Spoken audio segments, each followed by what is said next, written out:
Hello साथियों, नमस्कार। कैसे हैं आप सब? उम्मीद करता हूँ जहाँ होंगे स्वस्थ होंगे, व्यस्त होंगे, मस्त और ज़बरदस्त होंगे, अपना और अपनों का ख्याल रख रहे होंगे। मेरे दोस्त, मेरे साथी, हम लोग हिंदी की इस श्रृंखला में आज पहले पड़ाव पर हैं और इसमें सीखते हैं कि हिंदी में कैसे कैसे प्रश्न आ सकते हैं आपके एग्जाम में और क्या क्या आएंगे। उसी चरण में पहला प्रश्न लेते हैं। पहला प्रश्न, हमने वर्णमाला शुरू किया तो हिंदी वर्णमाला में ध्वनि कितने प्रकार की होती है? Option A 2, option B 3, option C 4, option D 5।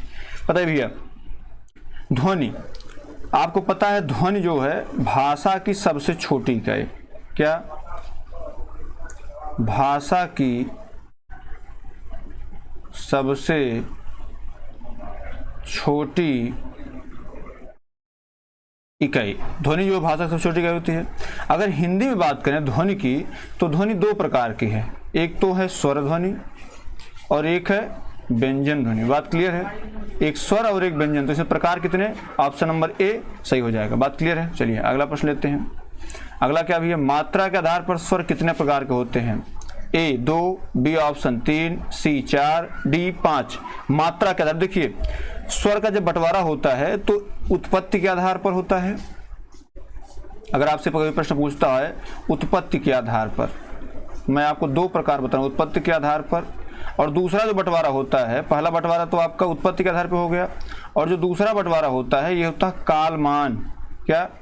कालमान या मात्रा के आधार पर। मात्रा के आधार पर ये दो बंटवारे होते हैं। अगर हम उत्पत्ति के आधार पर बात करें तो उत्पत्ति के आधार पर जो स्वर होते हैं वो दो प्रकार के होते हैं। कौन कौन से भैया? एक होता है आपका मूल स्वर, एक होता है मूल स्वर, इसी को ह्रस्व स्वर बोलते हैं, और एक होता है संधि स्वर। क्या? एक होता है संधि स्वर। बात क्लियर है? अब जो मूल स्वर है या ह्रस्व स्वर, इनकी संख्या कितनी है? तो भैया छोटा अ, छोटी ई, छोटा ऊ और री, ये जो है ये मूल स्वर की श्रेणी में आते हैं। 4। अगर आप पूछे मूल स्वर की संख्या कितनी, तो आप क्या बताएंगे? 4 बताएंगे। बात क्लियर है? कितना? 4। लेकिन संधि स्वर की बात करें तो भैया इसको हम कैटेगराइज करते हैं तो इसमें भी दो प्रकार हैं। कौन कौन से? एक होता है दीर्घ और एक होता है संयुक्त। क्या? एक दीर्घ होता है, एक संयुक्त होता है। दीर्घ में कौन कौन से आते हैं? बड़ा आ, बड़ी ई और बड़ा ओ। संयुक्त में कौन आते हैं? आपका यहाँ आता है ए,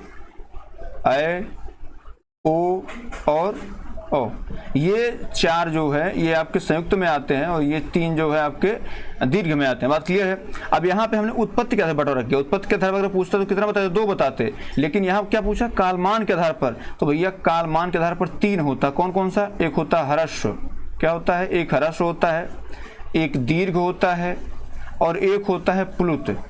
हालांकि प्लुत का ऐसे कोई रोल नहीं है लेकिन संख्या में है। ह्रस्व कितने होते हैं? 4 होते हैं। दीर्घ कितने होते हैं? 7 होते हैं। इस प्रकार से हो जाता है कितना? 7 4 11। इनकी तो मान लीजिए कुछ हो, जैसे ओम आपको लिखना है ओम, तो इसमें जो ये बनता है ये आपका हो जाता है। ठीक है? तो मात्रा के आधार पर स्वर कितने होते हैं? कहीं कहीं देखिए होता क्या है, जैसे यहाँ पे ये 3 एग्जाम में आया प्रश्न था, यहाँ पे ह्रस्व स्वर, दीर्घ स्वर और प्लुत को माना है। लेकिन बेसिकली मैं आपको बताऊं जो होता है वो 2 ही होता है।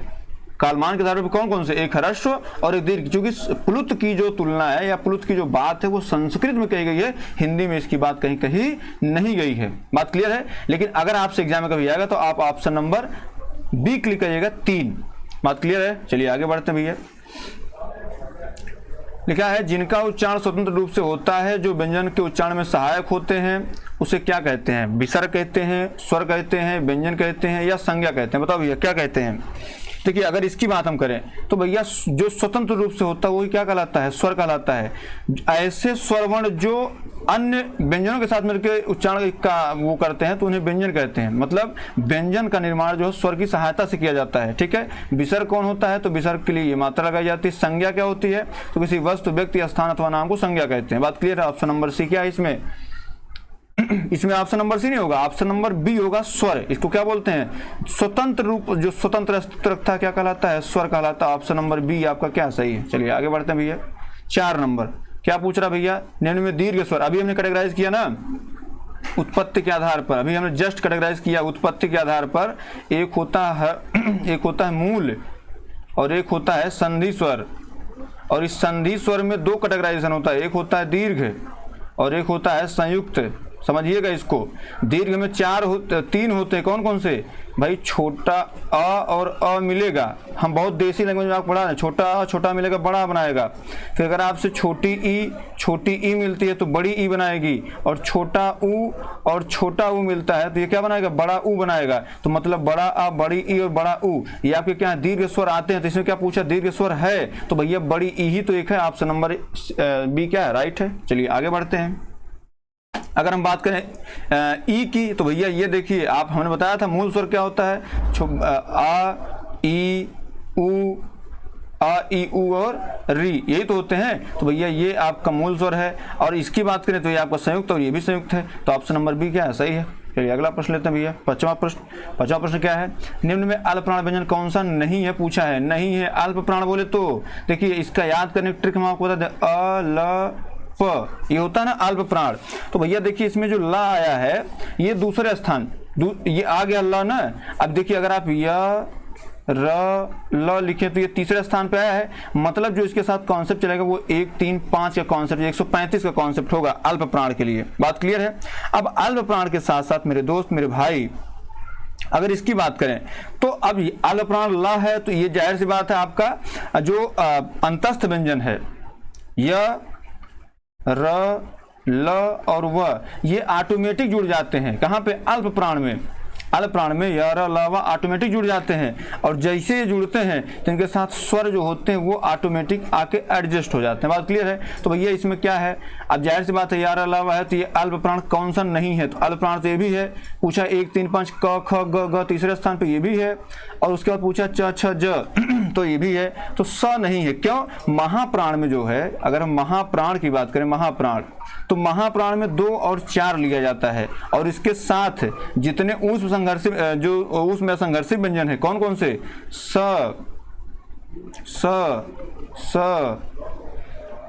और ह, ये जो 4 हैं, ये चारों के चारों क्या है? महाप्राण है। बात क्लियर है। तो भैया आपका ऑप्शन नंबर सी इसमें क्या है? राइट आंसर है। चलिए आगे बढ़ते हैं।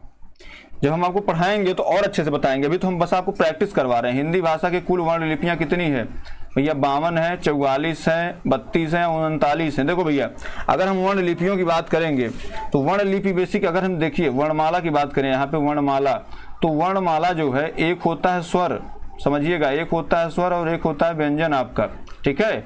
स्वरों की संख्या आपको पता है 11 बताई गई, व्यंजन की संख्या 33 + 6 बताई गई है। 33 कौन कौन से? देखिए यहाँ पर आपको 25 वर्ण मिल जाएंगे आपको। ठीक है। 25 वर्ग, इनको जो है स्पर्श वर्गीय बोलते हैं। क्या बोलते हैं? स्पर्श वर्गीय व्यंजन बोलते हैं। स्पर्श वर्गीय, ये 25 हो गए। उसके बाद नंबर आता है अंतस्थ का। अंतस्थ, तो अंतस्थ कितने? 4 होते हैं, है ना, यार अलावा। उसके बाद नंबर आता है ऊष्म व्यंजन का। क्या? ऊष्म व्यंजन, ये भी कितने होते हैं? 4 होते हैं, स स स ह। उसके बाद 25, 4, 29, 4, 33, यही आपके क्या? यही आपके मूल हैं। लेकिन इसमें 6 और कौन जुड़ते हैं? संयुक्त व्यंजन। संयुक्त व्यंजन जुड़ते हैं। कौन कौन से? कितने हैं? 4 है, छत्र, ज्ञ और स्र। और यहाँ पे और 2 जुड़ जाते हैं, उच्छिप्त व्यंजन, उच्छिप्त ताड़नजात व्यंजन इसको बोलते हैं। इसको बोलते हैं ड़ और ढ़। बात क्लियर है। तो 33, 6, 39 तो ऐसे हो गए। 39 + 11 करेंगे तो 50।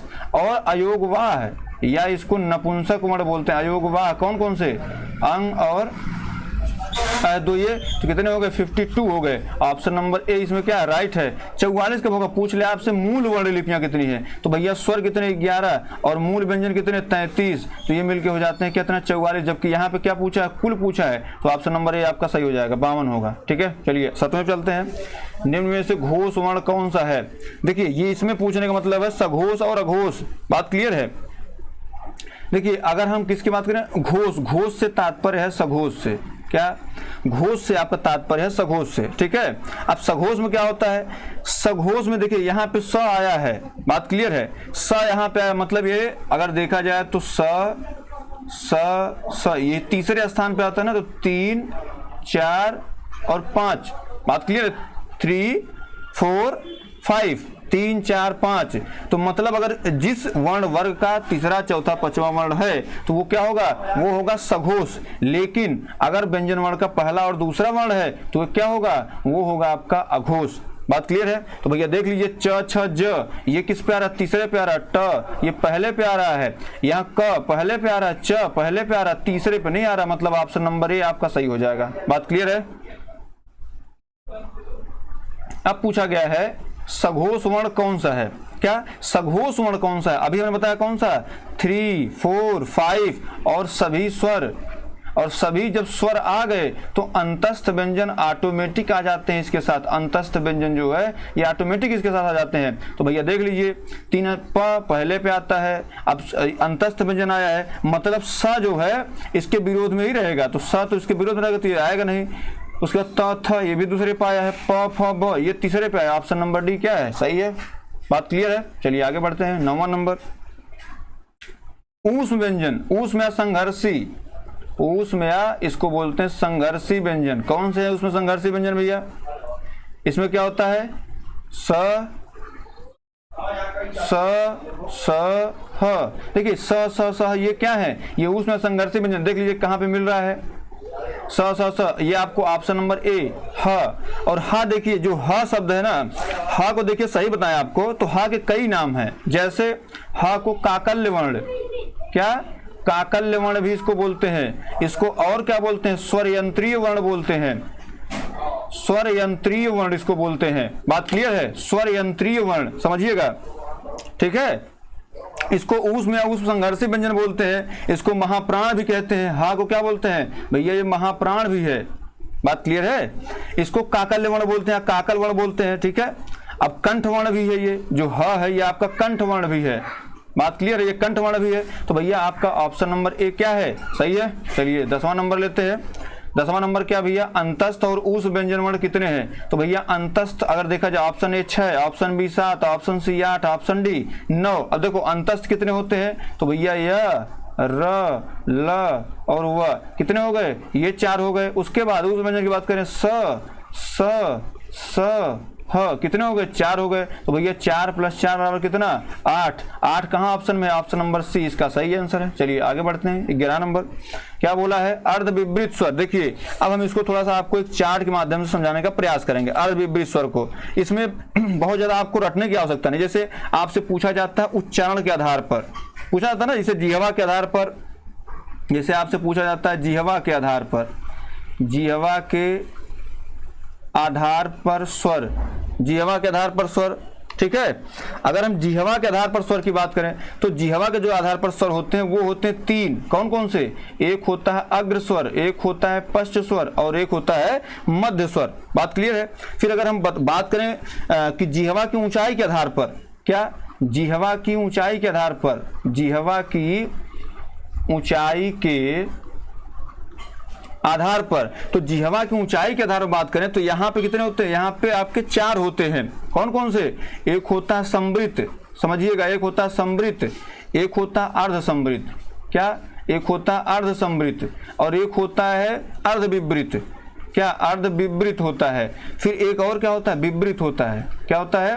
विवृत होता है। तो समृत, अर्ध समृत, अर्ध विवृत, विवृत, इनकी अगर बात करें हम तो जो छोटी ई है, चार्ट आपको बना के समझाएंगे हम। छोटी ई या इसको बड़ी ई बोलते हैं, या छोटा ऊ बड़ा ऊ, ये क्या है? समृत है। अगर हम अर्ध समृत की बात करें, पूछा क्या? अर्ध विवृत पूछा है। अर्ध समृत की बात करें तो आपका ए और ओ ये अर्ध समृत आते हैं। अर्ध विवृत की अगर बात करें तो एक आता है अ, एक आता है औ, अ और औ आता है। अब आपको ऑप्शन देखना है। और जो अगर विपरीत की बात करें तो केवल और केवल आ आता है। कौन सा? बड़ा आ, ठीक है। चलो भैया जो आपका अ है ये जो है आपके अर्ध विपरीत में आता है। ए औ और अगर छोटा आ कहीं लिखा है, देखो भैया कौन मिल रहा है? तो यहाँ पूछा अर्ध विपरीत मतलब अ खोजना आपको, अ खोजना और आ खोजना, कहाँ मिल रहा है? आपका ऑप्शन नंबर सी सही है। बात क्लियर है? अगर हम ए की बात करें तो आप देख रहे हैं यहाँ पे ए जो है अर्ध समृत है, ठीक है। अगर हम आ की बात करें, ये क्या है? ये आपका अर्ध समृत है, समृत।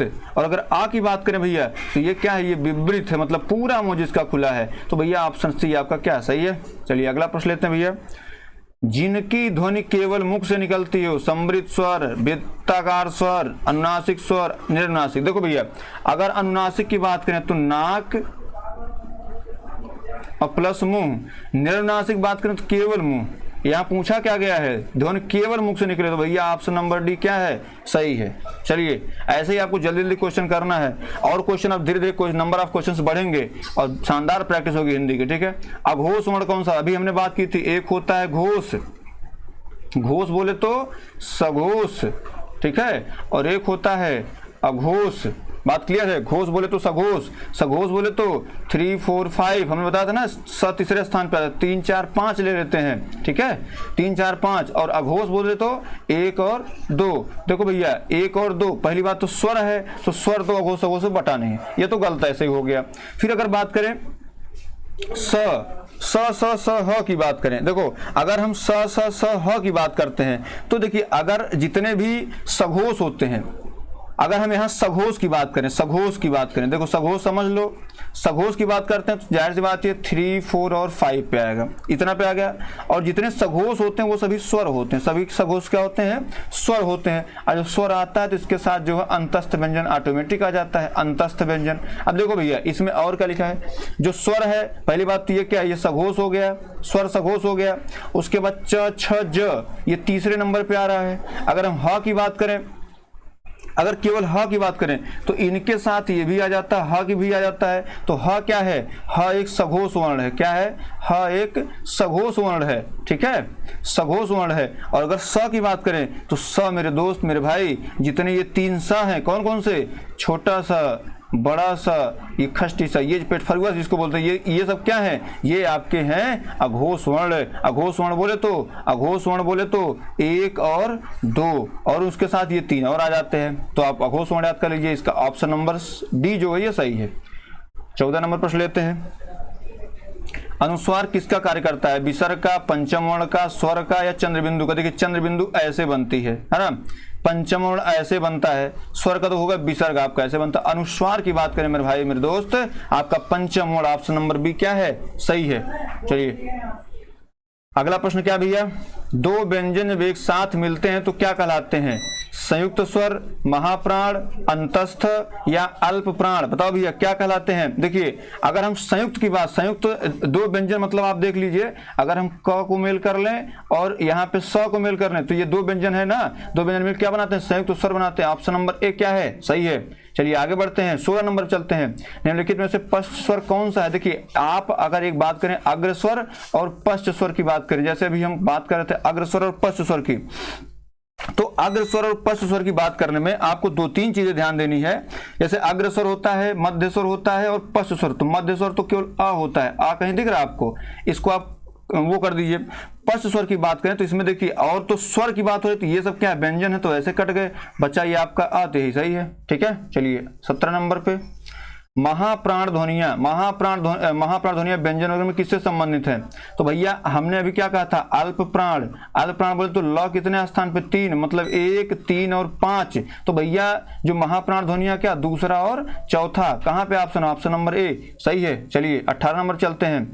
वर्णमाला किसे कहेंगे, वर्णमाला किसे कहेंगे, शब्द की गणना को, वर्णों की संकल्पना संकलन को, वर्णों के व्यवस्थित समूह को, या शब्द समूह को। तो आपके वर्णों के व्यवस्थित समूह क्या कहते हैं, वर्णमाला। देखिए जैसे अभी हम वर्णों को ऐसे गूंथ दें तो ये माला बनकर तैयार हो जा रही ना, तो यही आपकी वर्णमाला है। वर्णों के व्यवस्थित समूह क्या कहते हैं, वर्णमाला कहते हैं। 18 नंबर, ठीक है। 19 नंबर चलते हैं। निम्नलिखित में से एक वर्ण व्यंजन नहीं है। बताओ भैया एक वर्ण व्यंजन नहीं है, ठीक है। अब देखिए यह एक वर्ण व्यंजन नहीं है। देखो यह और वह, ये क्या होते हैं, ये होते हैं अर्धस्वर। बात ऐसे देखेंगे आप, अर्धस्वर होते हैं, तो भैया इसमें आपका ए सही हो जाएगा। चलिए 19 नंबर 20 नंबर चलते हैं। निम्नलिखित शब्दों में नवीन विकसित ध्वनियां कौन सी हैं। तो भैया आप ख ग देख रहे हैं, ऊ देख रहे हैं, स देख रहे हैं, उसके बाद आप थ ध देख रहे हैं। देखिए ऑप्शन नंबर ए इसका क्या है, राइट आंसर है, ठीक है। आज के प्रश्नों की श्रृंखला यहीं तक, और आप सभी का प्यार स्नेह सम्मान प्राप्त होता रहेगा, इसी उम्मीद के साथ आज हम अलविदा चाहते हैं आपसे। बहुत बहुत धन्यवाद। जय हिंद।